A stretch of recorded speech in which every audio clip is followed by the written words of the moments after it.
The day I fired him, he was mopping the same tile for the third time, and I laughed while I did it.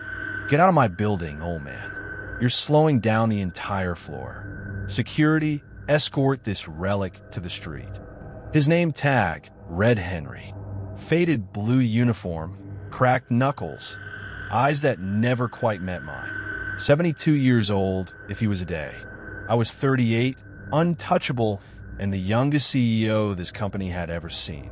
Wall Street called me a genius. My board called me decisive. That was 9:17 a.m. on a Tuesday. By 9:41, the boardroom on the 42nd floor smelled like fresh coffee and fear. 12 directors sat waiting for me. The quarterly numbers were ugly. I had prepared the usual speech, blame last quarter's weather, praise my cost-cutting, promise blood next time. I pushed open the glass doors with both hands. Every single one of them stood up. Not for me. They were facing the far corner where the service door had just clicked shut. There he was, Henry, still in that same janitor's uniform, mop and bucket gone. He walked straight to the head of the table like he owned the carpet under his shoes.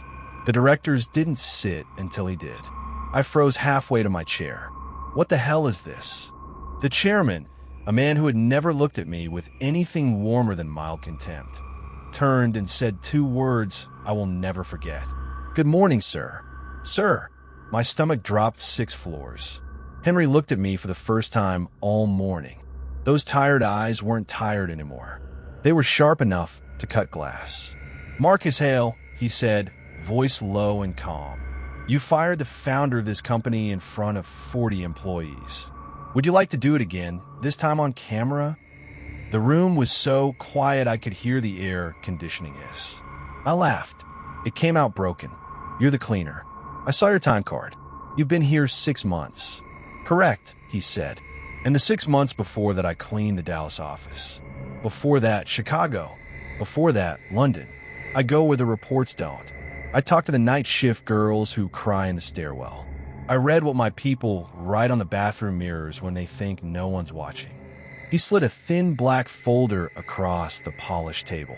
My name was printed on the tab in gold letters. Inside were photographs. Me screaming at a receptionist on her first day. Me deleting 3 weeks of customer service tickets because the complaints mentioned my name. Me accepting a 7-figure bonus the same week we laid off 200 factory workers in Ohio. Every sin, dated, timed, witnessed.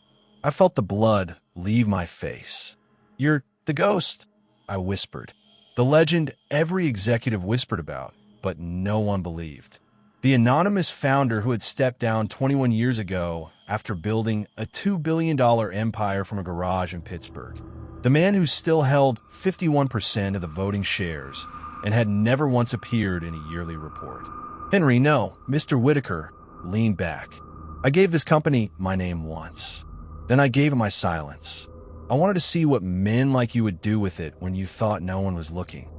The chairman cleared his throat. The board has voted unanimously. Effective immediately, you are terminated for cause. Your severance is exactly what you gave Maria Delgado last month when you fired her for taking an extra bathroom break. 0. I tried to speak. Nothing came out. Mr. Whitaker stood. The entire room stood with him. Before you leave, Marcus, I want you to understand one thing. I didn't come here to catch you. I came here hoping you'd be better than this. Every branch I visit, I pray the person at the top remembers that the floor still needs to be mopped by human hands. He walked past me, the same slow, deliberate steps I had mocked an hour earlier. At the door he paused. Oh, and one more thing. He reached into his pocket and pulled out the cheap plastic name tag he had worn that morning. Henry. He pressed it into my palm. The plastic was still warm. Keep it. You're going to need a new job title.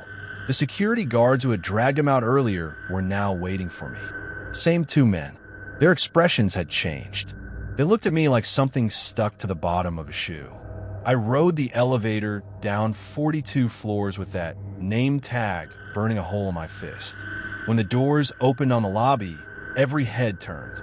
The same employees who had watched me humiliate an old man now watched me carry my own box of belongings to the revolving door. Outside, The morning air smelled like rain and exhaust. I stood on the sidewalk for a long time, staring at the building that used to have my name on the side. Up on the top floor, I knew they were already erasing me. New signatures, new passwords, new future. And somewhere in that same building, an old man in a faded blue uniform was probably back on his knees, wiping a scuff mark off the marble. Only now, every director on the board would stand when he walked into the room. I looked down at the name tag in my hand. Henry, the man who had built everything. The man I had thrown away like yesterday's trash. I still don't know what I'm going to do with the rest of my life. But I do know this. The next time I see an old man mopping a floor, I won't say a word. I'll just hold the door open and call him sir.